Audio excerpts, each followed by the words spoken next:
You know what I expect of white women? Not a damn thing. Nothing. I expect nothing of you because you have never given me anything. I can't trust you. But how can we come together when you say something like, I will never trust a white woman? Why are your feelings so hurt? Both of you, though, has been about... It's like a hate against us. Like, I feel like it's like... It's been very aggressive. That really, like, hurts me that somebody would not... But why are your feelings more important than the reality of the violence of our lives? I know Syra, and when she says she doesn't trust white women, and I consider her a friend of mine, I also understand why she doesn't trust me. I don't take that personally.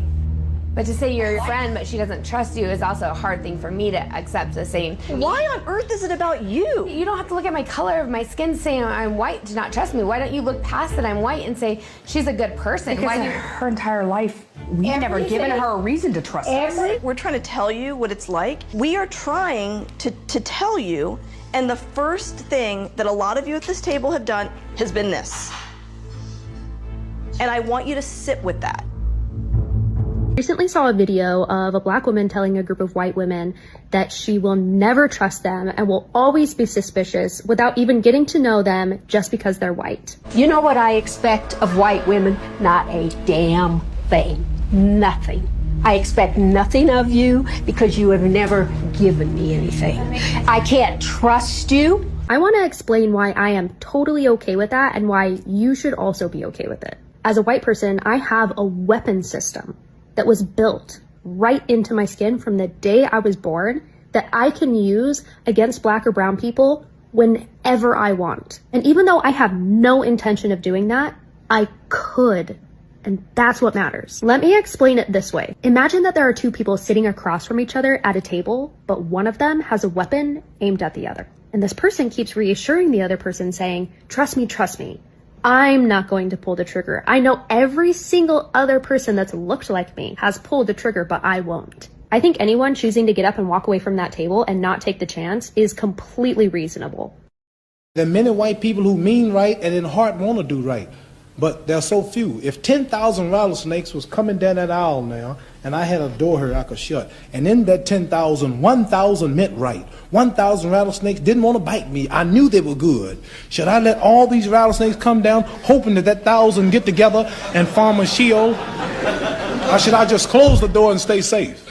Nobody owes us anything. It doesn't matter how nice you are. It doesn't matter how much you try. It doesn't matter how much you learn. Consent doesn't just apply to the physical body. It applies to the mental body, the social body, the emotional body. You can do everything right, and people still get to say, Hi, I'm Kylie, and here are 3 things that don't bother me as a white person. Number 1, when a person of color says they don't trust white people, I absolutely understand the sentiment and am not offended if you don't immediately trust all white people. On account of white people colonizing the world and then setting up a system of slavery and not taking accountability for any of the racism, I think this is a totally valid statement. It doesn't bother me because I don't feel like I contribute to the system in this way. Number 2, when a person of color says they don't date white people. Again, I'm not offended by this because even if the white person that you're seeing is really cool, their parents or their family might be crazy. They might be uber racist or come from a really strange environment and family that, quite frankly, you don't want to be involved with. That doesn't make you feel safe, which makes sense.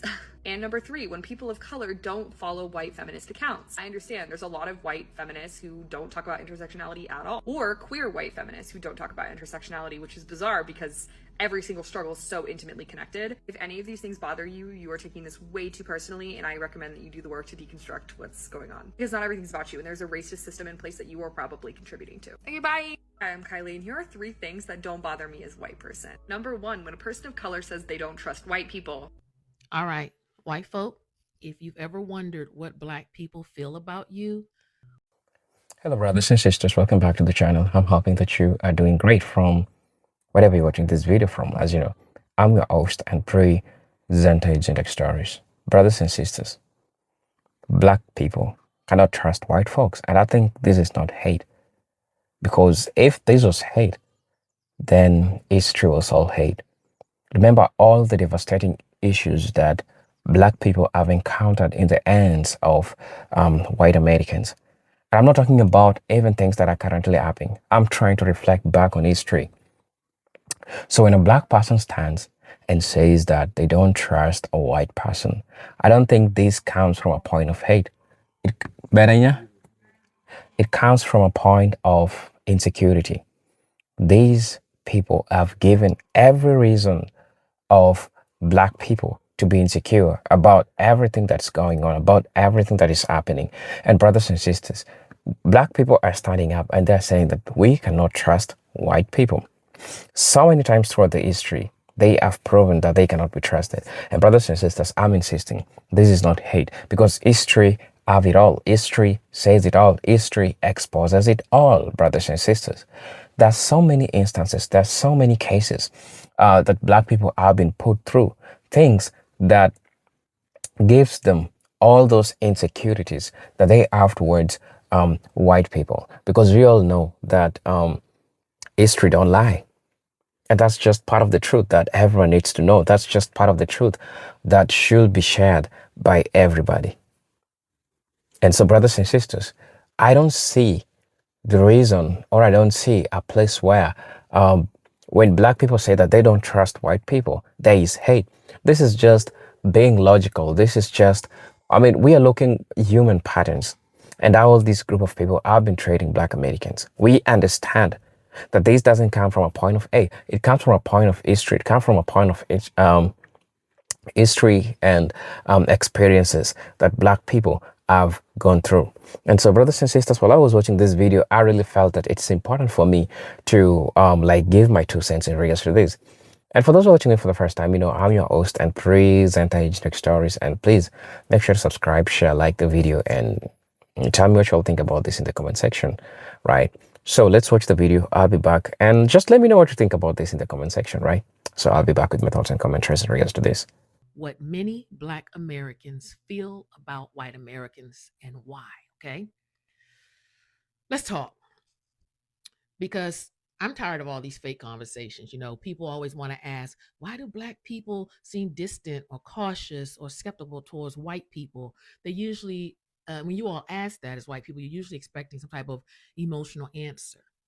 But the response is not emotional, y'all. It's historical. It's based on history. It's sociological. And it's a pattern. See, for first thing, Black people are not a monolith. We're not all the same. Some Blacks are married to white spouses, right? Some of us have white best friends. Some of us work in white dominated spaces every day and thrive. But there is still something that exists underneath of that, y'all. And it's called collective memory. You hear that, white folk? Collective memory. Let's talk about sociology. That's why I just love sociology, the study of people and concepts and things, because the sociology of trust. Trust is built through consistent safety over time. Let me repeat that. Trust is built over consistent safety over time. So as a parent, your kid knows, oh, my mom is going to feed me every evening at 5 because you've consistently been feeding Jimmy at 5 for the past 3 years. So you have built up a trust. Your kid knows that based on history of my mother and what she's done for me in the past 3 years, she's consistent with what she's going to do today. Well, that's how it is with Black people and our feelings towards white folk. If a group experiences enslavement, as Black folk did, legal segregation, voter suppression, housing discrimination, medical exploitation over centuries now, our actual nervous system, the nervous system of that group, we adapt. So that's not opinion. That's called trauma science, okay? Communities develop protective instincts. It's for the sake of survival, right?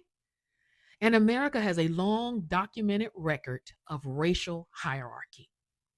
See, this isn't ancient history. The Civil Rights Act passed in 1964.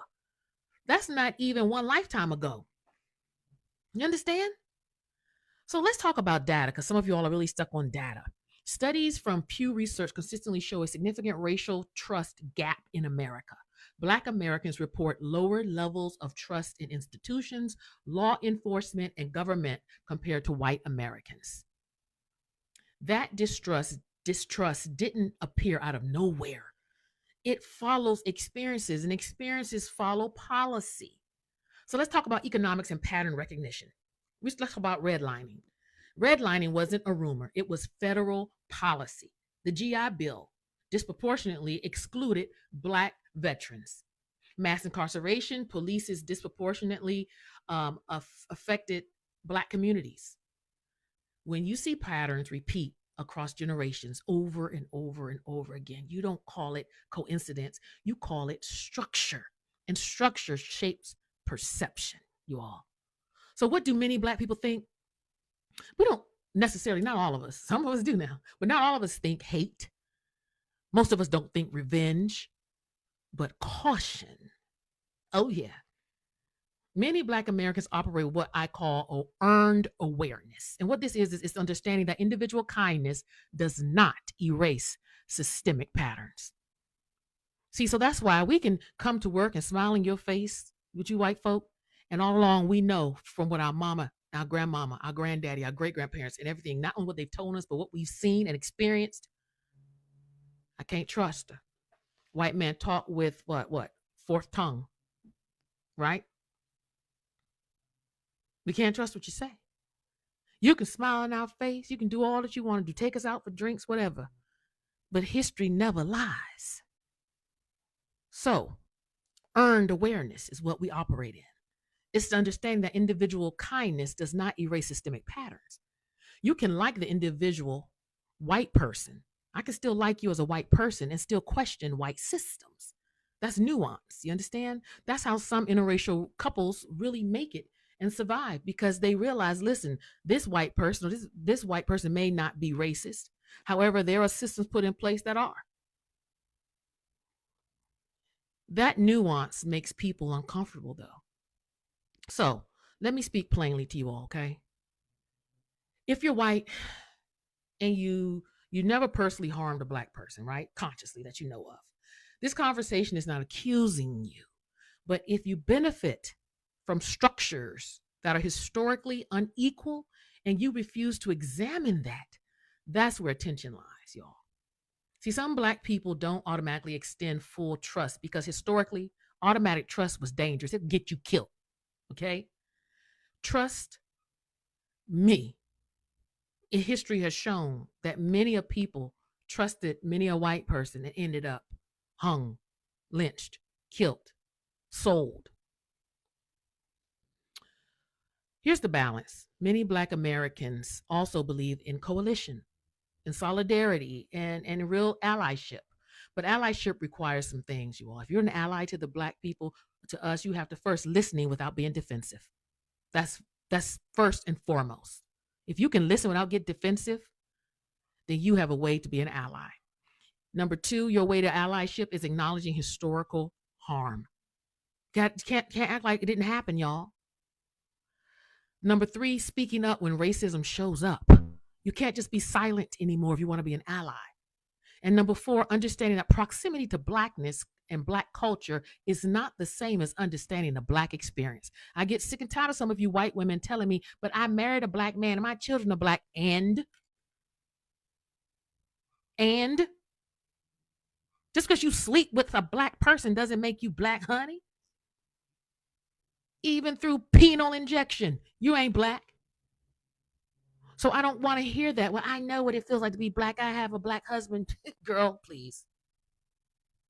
That right there shows you're not ready to be an ally because you don't want to look deep and honestly in yourself and realize that there is a form of white privilege even in saying that. And that makes me nervous when white mothers talk like that, because that tells me they're not willing to do the work to educate their half Black children. So let me close with this. This is not about guilt. It's about awareness. If you want to understand why some Black Americans are cautious and why we are, and rightfully so, stop asking, why don't they trust us? And you need to start asking, what happened that made this distrust happen? History answers that question clearly. And healing starts with honesty, not defensiveness. So for the most part, white people, if I had to sum it up really quickly, we as Black people, we really don't think about you all at all. When we think of you, the majority of us, it is how to survive and thrive around a race of people who historically never cared about us. How do we survive when the enemy is amongst us?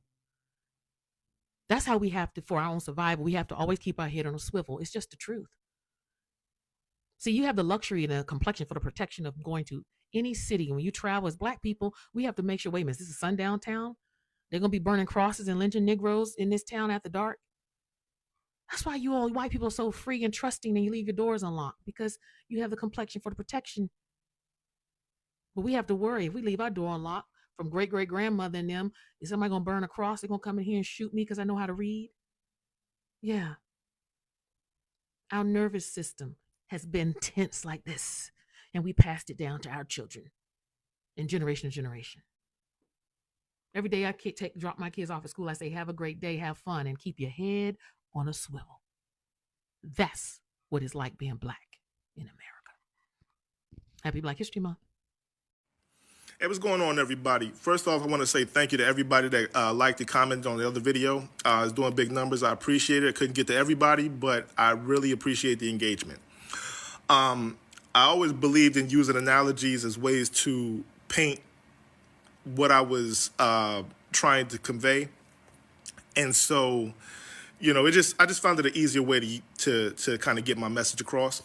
And so I want to use it in this same video where I want to now convey to white America why Black people have this certain feeling towards white America and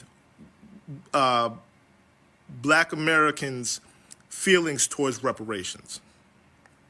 Now, of course, I can't speak for everybody, but the consensus.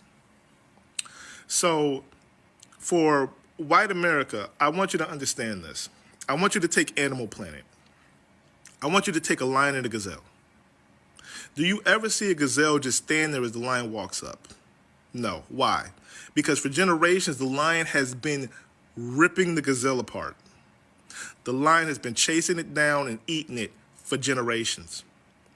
The gazelle does not trust the lion whatsoever. Why? Because it has been a predator.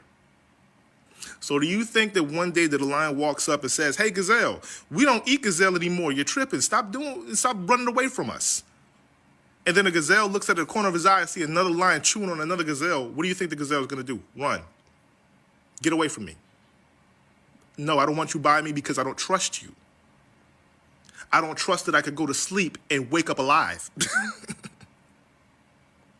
So until the lion starts to transform its behavior and go, hey, you know what? I'm going to start eating these leaves and these berries and these plants over here, and I'm not going to eat another gazelle. The gazelle is not going to trust you. It's just what it is. All right? So you have to change your nature. Your nature is not displaying trust. And this has been generations of abuse. So no, you can't just one day go, we're not like that anymore, we're going to trust you. You can't go, oh, well, that was my father and father's father and father's father. You know, that was my ancestors that used to eat gazelles. No, you're still eating gazelles. You may not be eating gazelles. You may be the exception. You may be the one that be eating plants and berries and stuff. But you got to look around and see the other lions. The other lions are still eating gazelle. So until you're walking up to them other lions and paw slapping them, hey, stop doing that. That's what the relationship is going to be. You can't ask the mouse to be friends with the cat. That's only going to work in Tom and Jerry. When it comes to reparations, now I'm only talking for foundational Black Americans. I'm not talking about immigrant Africans that have come over here. And if you're an immigrant African, your family, but at the same time, your opinion and your input on reparations is invalid. We don't need to hear your opinion. I mean, you can support, but you're not entitled to any of that money. You're not entitled to any of that equity. You're not entitled to any of it. If you've come over here, yeah, you're probably going to get treated like us anyway because you look like us. You are us. We're family. But we didn't grow up in the same culture. We didn't have the same lineage of oppression. So whatever oppression that you might have came from in Haiti, in Jamaica, or whatever, I can't claim that. I can't claim the oppression of another country because I wasn't there. And if I move over there, I didn't experience it for generations. So stand down, please. Now, to white America, look at us as your mafia loan shark. Okay? You borrowed from us. Now, I'm using borrowed very loosely because the real word is kidnapped. But you borrowed from us. You took 300 years of free labor, built generational wealth, built equity, built power. And then when it was time to pay what was due, you didn't pay up. 40 acres and a mule, didn't get it. When we have places like Tulsa and places, Atlanta, burned to the ground. When we have civil rights, we have white people that are claiming Native American status to get in. When we're talking about DEI, white women are at the top of that list. Black people at the bottom of that list. We were not given what was owed. So we are that mafia loan shark because what? You thought that it was going to just die out with the slave owners? No, it passes to the next of kin. Pay up. And it's going to continue to pass to the next of kin until we are paid what is owed. And we're going to keep coming for that ass again. So, and honestly, to the white nationalists and the people that believe that America is just for the white people, you should be some of the biggest champions for reparations. You know why? Because the moment that you give us that money, we can stop looking in the past and start looking to the future. We can no longer throw this in your face. I mean, of course, we can still bring it up because it's history, just like the Holocaust. But we can move forward. We can take steps to move forward. If you want us out of the country so bad, pay us. I'm pretty sure a good portion of us will be glad to go somewhere else. Everything that you're looking for us to shut up, for us to not be bringing up racism no more and all this, if you want all of this stuff, pay us. We can alleviate all of this like immediately. But there's that thing called ego. That ego will not allow you to take accountability and going, hey, why should I pay for something that happened in the past because you're still benefiting? Now, you may be thinking, I grew up poor. I grew up broke. But there's still a level of privilege that you got that me or any other foundational Black American didn't get. We walk into the same places, we get treated differently. You get treated with a smile, I get treated with a scowl and a frown. You get treated as if you're safe. I get treated as if I'm violent and I'm unhinged. No difference, we don't have to have a difference in personality. Me and you could literally be clones. You just came out white and I just came out black, and I will get treated as the outcast. Has nothing to do with personality or anything, intelligence, value. It's just a mindset of colorism.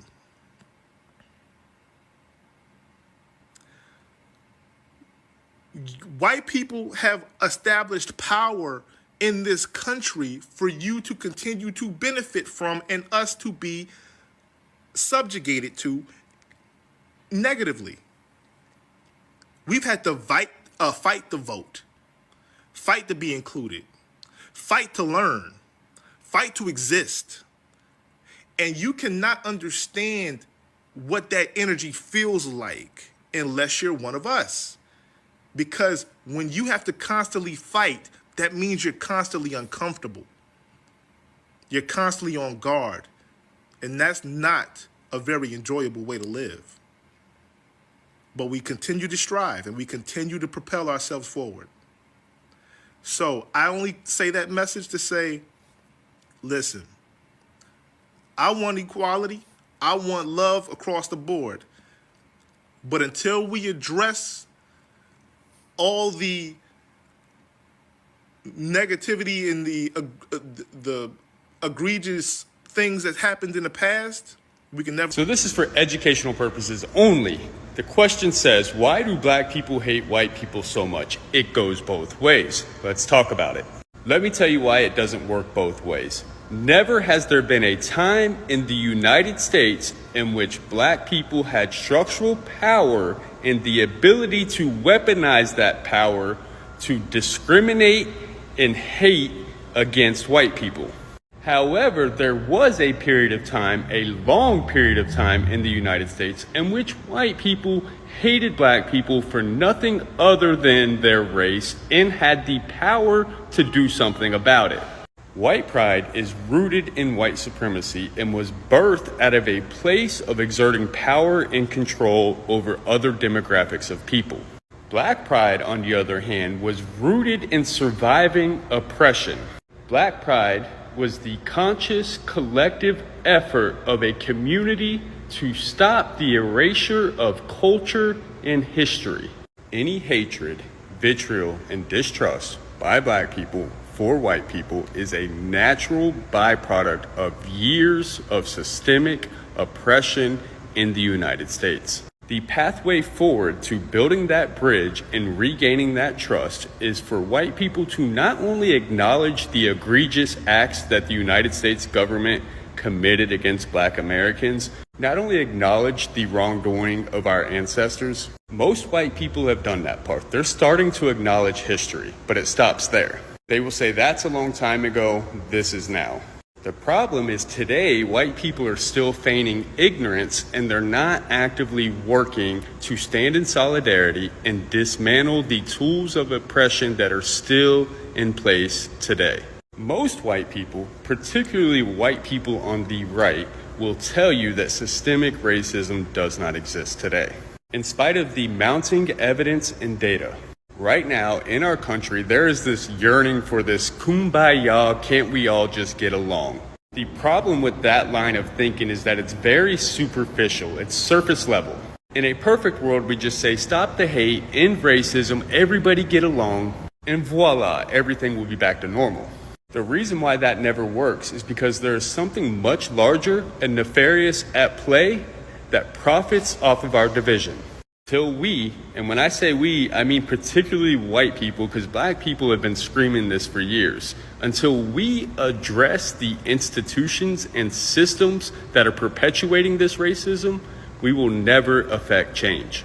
You know, there was a time when I used to hear black people say, screw them saltines, I'll say it mildly, but I used to get so mad until I understood the root cause of black pain and black anger in this country. It wasn't until I got educated, I deconstructed and re-educated myself, that my whole worldview and perspective changed. I will never say any form of hatred or bigotry is okay. But if I see hatred coming from a marginalized community, from a group of people that have historically been oppressed, I will try to understand and empathize where that hatred is coming from and do the work to do what I can to de-escalate and defuse that hatred and turn it into love. But that takes a whole lot of work in earning trust. And I don't know what length people who look like me are willing. So brothers and sisters, welcome back to the channel. I'm hoping that you are doing great from wherever you're watching this video from. I just want to say something. And yeah, as I said, it might not sound, it might not sound right or anything, but I think black people are not doing this out of insecurity. They are just trying to protect their peace. They're just trying to protect their energy. Because for the longest time, white people, and I'm not saying like every white person, but at least a huge number of them, white people outshowed themselves as people not to be trusted. You can have an agreement with a white person, but at the end of the day, it don't sound the same when you get to hear it from a black person's perspective. Brothers and sisters, there are so many instances that people have shared. There are so many instances that have happened. There are so many instances that shows. There are so many instances that signifies why black people cannot trust white people. And this comes from a point of the history that black Americans have lived. The history that black people being portrayed as the problem. So when you're living with a person and the person usually takes you as the person who causes the problem, that makes you feel one thing about them. Regardless of what you do, regardless of how many times you try to prove yourself to them, they will always significantly try to always find you at fault of everything, So generally, that's how it happens. And that's how they perceive black people. So brothers and sisters, I had people who were talking about this, and I would like to share their comments in regards to this, because people came out, people talk. I like really listening to what people say, and I just like checking people's comments, because at the end of the day, they're the people who have lived, they're the group of people that have experienced this, what is really happening, right? So somebody said that got several at the job who want me to go out of town for a project with them, and I constantly have to remind them that when it's equal folks going, that looks like me, only then I might consider, and I still have to double check the ones that look like me, making sure they don't have the urge twin energy. Oh, he talked about the urge twin energy. Yeah, I get it. The majority always vote for oppression. Half of the women in the country can't even go to pap smear because the sons they have raised legislate against them. Given the chance, they'd vote for this administration again. Leave us alone and go raise better sons. Is it true or a lie? It's true. Somebody said that make a white person mad and see how quickly they turn on you. They will lie and cry just to get you in trouble. Let a white person call cops on you and accuse you of something. See who the cops will generally believe. Have something that a white person wants and see how they try to destroy you, especially on the job. It's crazy because I've seen a couple of current videos and generally how they react or generally how they act. Yeah, that really tells a lot about them. It exposes a lot about them, how they think and how they feel about all these issues and everything that's going on right now. Right? I really don't know, or I really don't understand. But I understand that the United States has put black people at a point where they have to interact with this group of people, even though they don't agree with them fully. But it has to happen in that way. I mean, black people have really tried to prove themselves that they are a better person, but how the United States keep on treating them, that's another story, right? Somebody said that the US government has screwed black people the whole world over. Only God can give the black people justice. We've been screwed, and moreover, white people have taught the whole world to hate black people. Even black have learned that lesson well. And it's true. It ain't a lie. It's true. That's just something that has been happening, right? Somebody said that I just got a pelvic exam by a white woman, blonde hair, of course, and she put her hand deep inside of me and violently twisted, causing damage to my cervix and uterus. She showed no feelings or compassion that I was crying in pain. The red flag was the look of disgust she gave when she walked in the room. The hatred that I'm black. This was a consult for hysterectomy because I have adenomyosis. I have now been suffering nausea, extreme pain, constant pain, and I'm not being given anything to help me. The pain, I don't feel safe getting medical care from them or surgery, to be quite honest. So I'm having live in pain every single day and can only lay down the entire day mostly. It is so sad that we are having black people that are coming from this point. We are having black people that have all these nasty experiences with white people. Because when you get to hear all these experiences, that the nasty experiences that they have with white people, that tells you a lot. That reveals a lot about them. Let me hear from this white person who is also trying to share his experiences. Now, as a white guy, while I think my old friend from high school will trust me, I don't blame him for not just being based on the history of the country. That being said, I'm gay and I don't trust straight people because they don't treat me like I should. I'm not going to be continuing reading that comment. Somebody said that they group us all together when arming us, but they happily single themselves out. We don't have time for this nonsense. The question should be a group of folks who don't know basic care, of basic empathy, basic understanding should not never be making decisions for anyone in this planet. So you all add the experiences of black people and how they feel about all this. I just want to know your opinion regards to this. That's all I want to know. Please let me know what you all think about this.